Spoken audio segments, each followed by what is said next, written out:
Howdy, partners, and welcome to another episode of the Howdy Partners podcast, where we help you to do your job with tactical insights from people who have done it before. We are joined with Sunir Shah, who is the CEO and founder of AppBind, and of course, got other things on the go. But Sunir, I'll let you introduce yourself, and then we'll dive into the topic today. Tell us about Sunir. I mean, a lot of people here probably know me through the Cloud Software Association and SaaS Connect, and I've basically been doing partnerships since I had hair 14 years ago at FreshBooks, started the marketing partnership team there. CMO Olark went crazy at how difficult it has been to bring SaaS to distribution. And I have a technical solution, which is AppBind, allows us to wrap any subscription product and allow you to sell through distributors, consultants, retailers. And I also buy drinks for people. I'm the internet's bartender. And I also invented the free link syntax on Wikipedia, so you can blame me for 100 years about why we use double brackets. That's entirely my fault. I love it. And I especially love the free drinks. I'm always happy to partake whenever Sunir is around. Free links and free drinks. That would be my tombstone. I love it. There you go. So today's topic, we are going to be talking about channel partner programs and why they get bogged down. And Sunir, you and I have had some chats, and I love that you are the angry uncle sitting in the corner with his glass of whiskey. So you have really good opinions. That's what I mean by that. And so I know you're passionate about this topic. So what do you think is wrong with what most partnership leaders are focusing the conversation on in the market today, based on your experience? So partnership leaders, interesting use of phrase. So I would say the most interesting thing that I have come to realize, and also because I've been brazing around and the investors are feeling that they can hear us on social media, is especially running up to Catalyst, which is Partnership Leaders Conference. It's so much partnership pity party. It's like everyone is complaining constantly that their job is too hard, they're bad at their job, they have no authority, it's leadership's fault. And what CEOs and boards actually see is when someone keeps saying that their job is too difficult for them to be successful at, or they're not being successful, it's too hard. They agree with you. It's probably too hard for you. And I think there's a lot of push to lay everyone off. And I've been taking a lot of very active lines on LinkedIn against people complaining constantly about their jobs because I want to support my customers and my members and my friends in their job. And it is leading to layoffs. And I don't think this is good leadership. But I also think that I kind of am starting to agree that I don't think I was a partnership person. This is what Chris said to me when he said, I shouldn't belong with partnership leaders. I'm a CEO. I'm not a partnership person. That kind of wounded me. But I thought about it. He's right. I'm not a partnership person. I'm a CX person who has built partnership programs. And I would say the biggest problems I've had in my career is when I have ended up in a titled partnership role, which we can get into here. And there is some truth to the fact that it's hard to be in partnerships. But I don't think I also have agreed with that. I think I agree with the complaining that it's hard. You can't be a partnership leader. Exactly. You need to be a leader at your company around whatever goal it is, revenue, customer, product, that tactically may involve partnerships. It's very difficult to build a career in isolation from the customer in a company. So, and I think that's leading to a lot of this conversation out there. My peers from my generation have been around too long, did not have this problem because we didn't have partnership teams. We were from other teams doing partnerships. We're honestly, I don't want you to brag, but we didn't have these problems people are complaining about. We were different problems, but these are not the problems we had. We were much more successful, much faster. And I think this idea of building like chief partnership officer, chief ecosystem officer as a career path is a bit silly because the CX suite doesn't just make a title at the CX level for you because you want. There's a reason why that happens strategically at the company from the board and CX level. And I think you have to think about it from the other side of the table. What does the company need? And is it partnerships or is it market development? Those are different ideas. what is actually bogging down a program then? So it's, there's the lack of buy-in is the narrative right now, and we need more executive buy-in. But let's say in practice, in an organization that maybe they have buy-in, or that's not even like something that they're worried about, what are some of the main reasons that programs are getting bogged down? Okay, well, first I have to say that if you're in the revenue generating function, selling people and persuading people is a core skill. So this is another reason why it doesn't go well when you complain that you don't have buy-in. Because when the executive side of the table, which is like I said, I live in now, hears that, they just think that maybe you don't have the skill set to handle this responsibility. Like, we agree with you that you are having a hard time.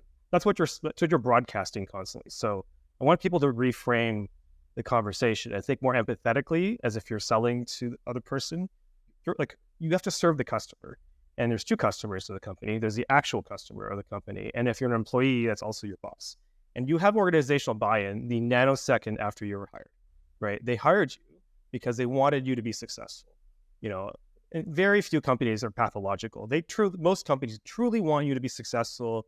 They're excited about hiring you. They want to see you do great things. They want to support you. And then you're getting bogged down. And you can take that personally, or you can take that professionally. I will tell you, one thing I learned in my journey up the ladder was that the CEO is always freaking out. They're the most anxious person at the company, at least they should be, in most SaaS companies, because most companies are losing money, right?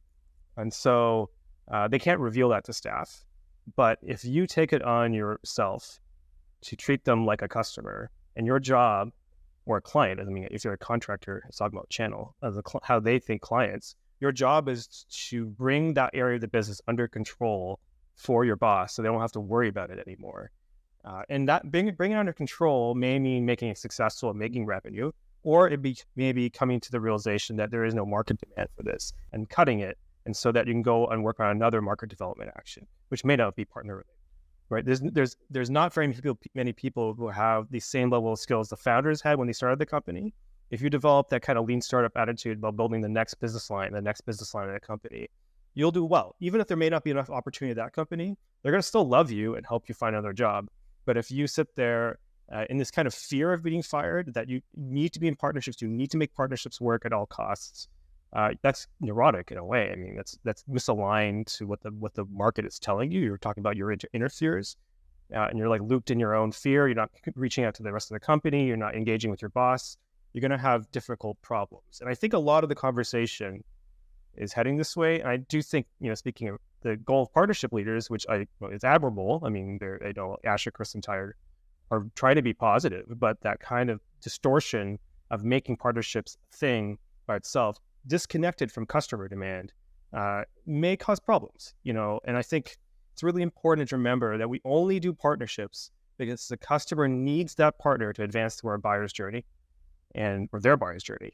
And it's only that we serve the customer and that they need to work with these other companies that we do partnerships. It is that, you have to be rooted maniacally in the customer, and then everything comes from there.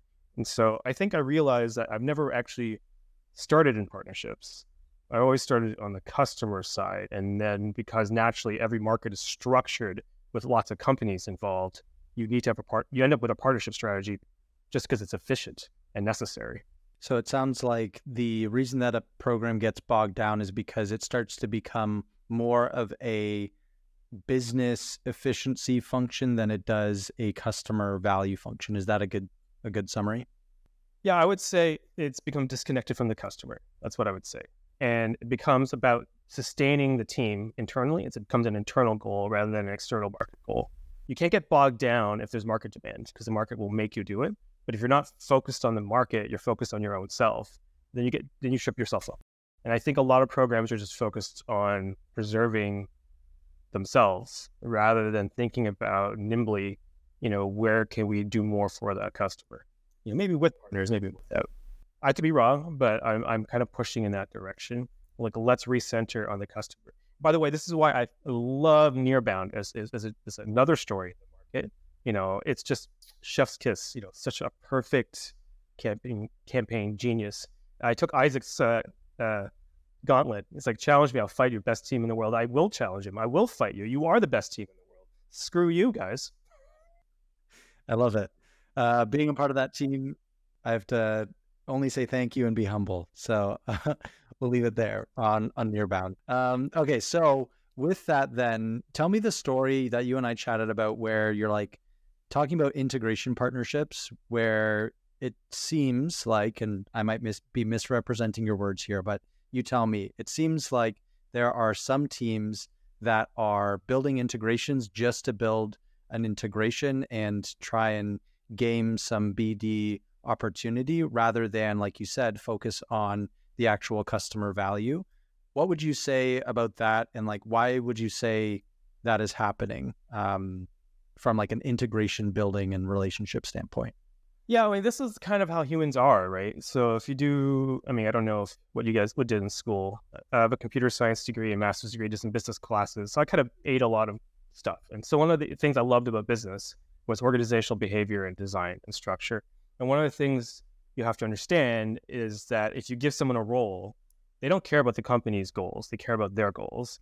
And if you give them a goal, they're just going to focus on that, whether it makes sense or not. So if you have a team focused on doing integrations, they're going to do as many integrations as they can because that's what they're measured on.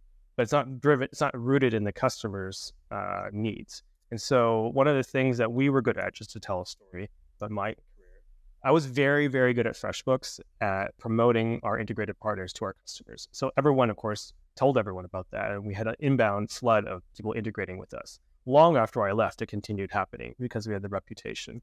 But one of the weirdest ones I saw, and I love live chatting, even though our competitors at OLARC, but they're a great company.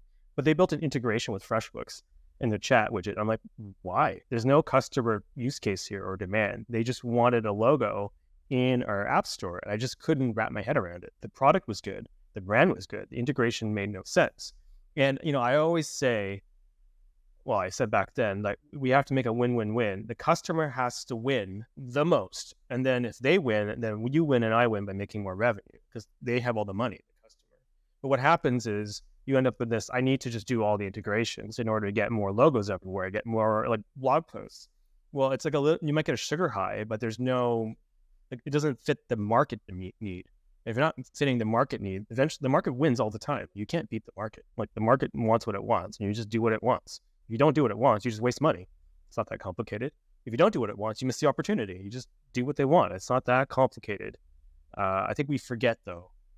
That's why. And I think also that if you have a lot of people in non-strategic roles having this kind of level of latitude, and you don't have a culture of connecting them to the core customer needs, like the core customer teams, you can end up quite astray, quite very quickly. Very, very quickly. So it sounds like a good summary of that is, again, more of we're doing this business thing because it's a business thing and I have an objective to it and to achieve it, KPIs associated with it. So I got to do it and I'm just going to squeeze the square peg into a round hole. Doesn't matter if customers use it or not because that's on them or on our partner. You're not being paid. You're not being paid for customers to use it or not. That's right. Yeah. And that's sad. I mean, who wants to have a career where no one cares what you do, right? Like, I'd rather fight to say, I've asked, I used to tell this story, I asked the CEO at FreshBooks to fire me because my job was useless. I didn't mean fire me, but like kill this whole thing I was doing for a year. It's like, this is absolutely a waste of time. And it's an albatross, but you have to be willing to do that, right? Because no one's ever going to get rid of someone who's willing to like optimize the company. If you want to be a leader, you have to like realize that the job, like the work comes and goes. The market and the company opportunity is God, so you just serve, king, queen, and God's customer. You will always be okay. My opinion. I mean, the opinion. It's the opinion, but I think we forget it all the time, right? Right. So going back to what bogs down programs, clearly it's a misrepresented or rather misaligned focus. What would you say are the top 3 factors that influence slower growth within a program? And this could be from a market perspective, from a board perspective, from like a competency perspective of the actual person running the programs. What are the top 3 factors in your mind?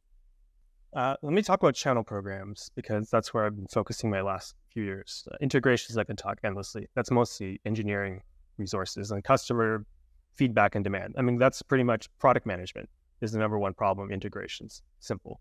But on channel, it's much harder because you actually have to sell through someone else. So what kills that?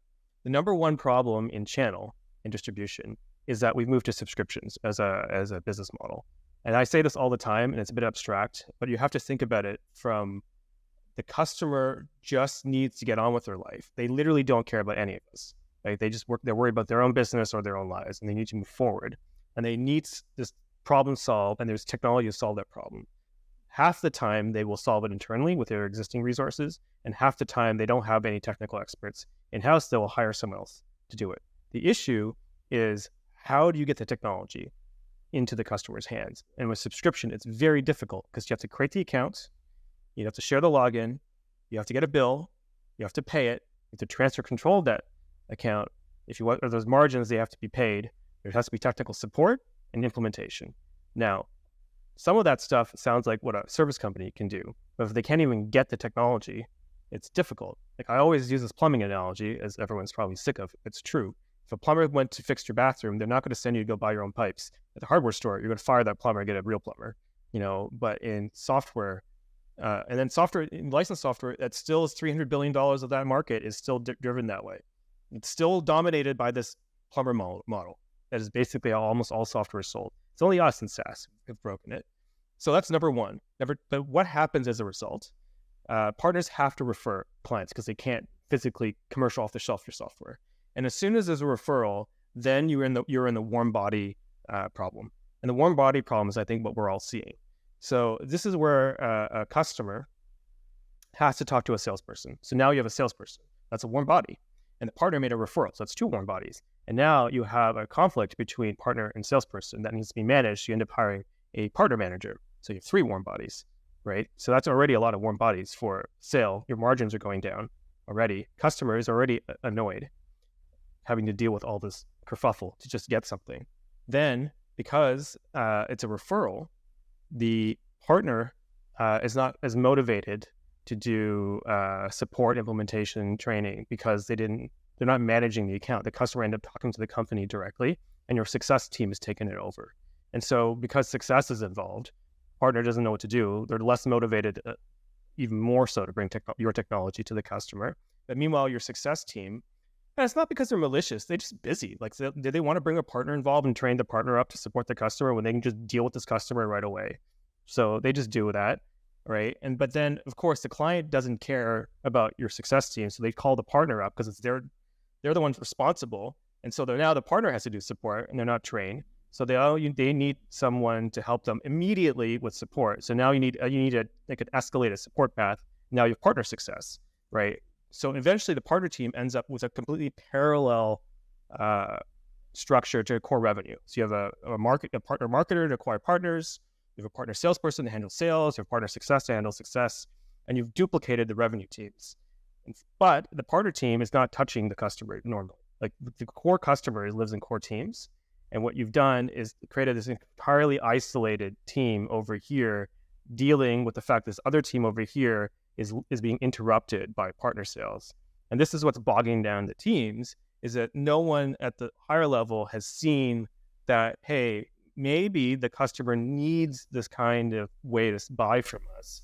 Can we programatize this and fold the program into the core revenue teams so that they know how to sell better, serve the customer better when there's someone else involved, which is how I've basically, when I was successful, that's how I grew those teams. And when I was unsuccessful, I remember at FreshBooks, they folded all that stuff back into a partner team and moved it to its separate team.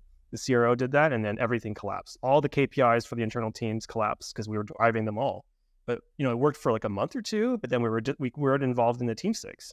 So once you're disconnected from the customer, you can't serve the customer. It doesn't make any sense. And even if we want to go acquire partners, you have a partner acquisition goal in the partner team, makes sense. But if you're not connected to customer demand flow, right, it's too clinical. It's isolated from customers.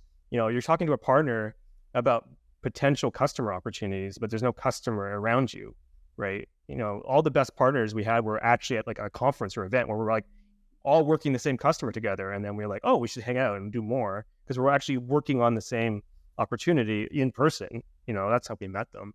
And I think so what's bogging down a lot of partner teams is this isolation. And this is why I kind of like, listening to Nearbound versus partnership leaders, the two views, like the contrary views of how to move forward from, from my generation.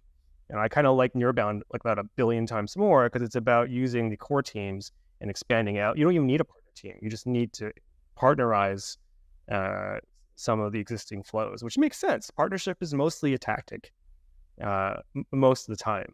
It can be a strategy, but if you'll know when it's a strategy. The market will make it a strategy for you. It's like, if it's not, in the meantime, like a guest blog strategy is not, you don't need to see a chief ecosystem officer to run a bunch of guest blog trades. It doesn't make any sense. Or even integration strategy, right? So I think just focus on, like, don't isolate the partner and the partner team from core revenue. Like, try to fold it in so that it's aligned to customers, it's aligned to internal organization. Otherwise, you're going to end up fighting internally, which no customer cares how you're organized internally. You're just confusing them, and your sales will go down. It doesn't make any sense. I think that's a lot of what's happening. It's happened in the last cycle, maybe.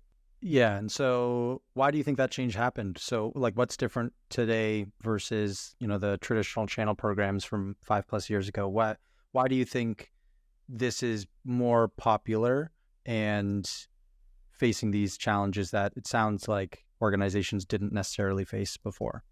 It's interesting. When you say 5+, that's a lot of pluses past then. So there used to be, and there still is, this idea of a channel chief in licensed software. And it doesn't make sense to build a dedicated team there because your company revenue risk is so tied to the channels, which are just distributors and retailers and other kinds of go-to-market opportunities that each require a high surface area focused people, because 70% of your revenue would be coming through just or more.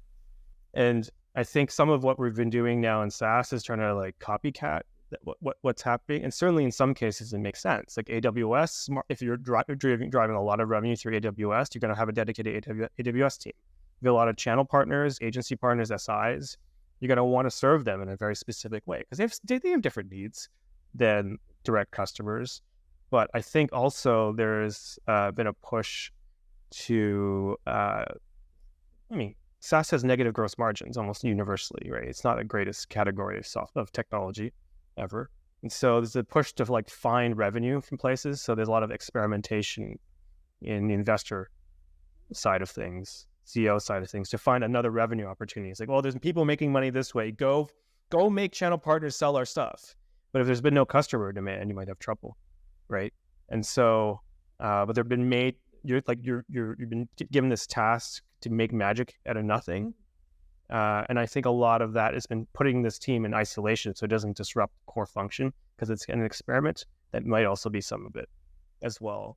And I think also some people have this idea that partnerships should be equal to sales and marketing and success, which is appealing. It was appealing to me, but the idea of these focused partnership teams has not. I don't feel like they're doing as well as the other teams that come from, like my peer group came from product or marketing or sales as their core place. Those were doing a lot better. And so I think this desire to make a secondary track was there's meaning to that, but if you leave the customer behind on the journey, you will be dead. Right. That's truth. Agreed. So let's wrap up with one tactical tip. So let's say, I'm a partner manager, I'm a VP of partnerships. I just listened to everything you said, and, I don't want to leave it on a grim sentiment or too cynical of a sentiment, but like, let's say that's my reality and I don't want to leave my organization. What can I do today? What can I start doing more of that I'm probably not doing that can help me get closer to, the ethos that you were just talking about, where it should be focused on the customer? What is that tactical thing that you would advise someone to do?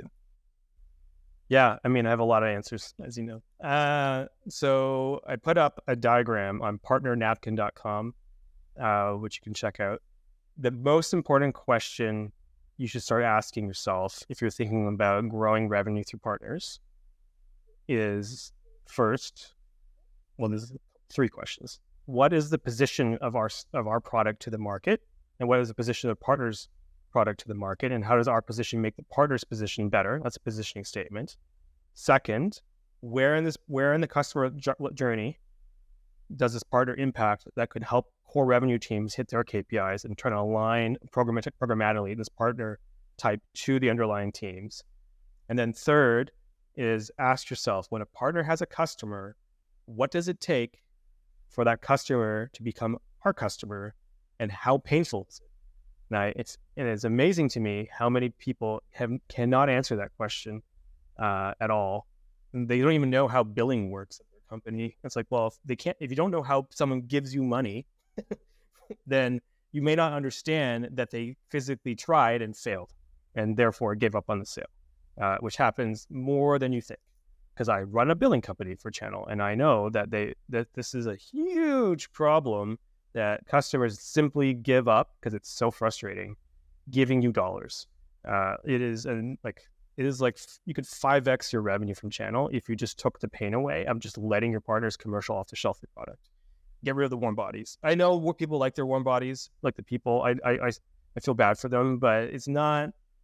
You can't run a business that way. You have to think about efficiency, doing things good for the customer first, and then you can bring in people to optimize that, not just throw bodies at the customer. Customers don't want to talk to bodies. They want to get on with their lives. Right. So it sounds like even like number 2 and 3, it's focus on the buyer. What is the buying stream for them? You know, are they buying the CRM and then your technology? Are they buying the services and then your technology? Where are you in that process? And then also, what does it feel like to actually engage? And I like your framing of the warm body problem, because then you think, oh yeah, there are more people engaged, and that's more emails, that's more delays in responses, that's, you know, opinions getting in the way. So thinking about that and using that as perspective, but then also in using that to inform what you're actually doing, I think is stellar to, be obsessed with the customer and what their experience is like, because they're the only person that matters, not just your number and producing KPIs that might not actually have business and customer impact. Sorry, I'll give you one analogy just to wrap it on your mind. Remember, the customer is not your direct customer, not buying you directly. So imagine you're buying a complicated thing like a furnace for your house. Contracting is universal. We've been doing it for 12,000 years. Like, read a book, guys. It's happening all the time. If your furnace manufacturer started asking you about the number of BTUs, square footage, the natural gas, flavor in your house, all the stuff that they would ask, honestly, I have no idea what they're talking about half the time. They started asking you as a homeowner all this stuff, you would just not buy that furnace, right? And I think, is that what you're doing in your channel? Is by involving your salespeople with the customer when they don't know what they're doing? And is that necessary? Can you simplify? And so it's good to look. There's a little diagram, but just think of your customer and how they actually buy your stuff when they come from a partner, and how difficult you're making it and how easy you could make it. Obviously I would recommend using AppBind because that's what we built it for, but it doesn't matter. It's the same problem everywhere. You can make it easier for the customer to give you money. Basic business. Is that wisdom from business? Yes. Yep. You're sharing wisdom. I'm always appreciative of the wisdom that you share, Sunir. So, we will wrap things there. Thank you so much for sharing that wisdom. Very good analogies, very good perspectives, and also, of course, as always with our podcast, tactical takeaways. Thank you again for another episode of the Howdy Partners podcast, and thank you, Sunir.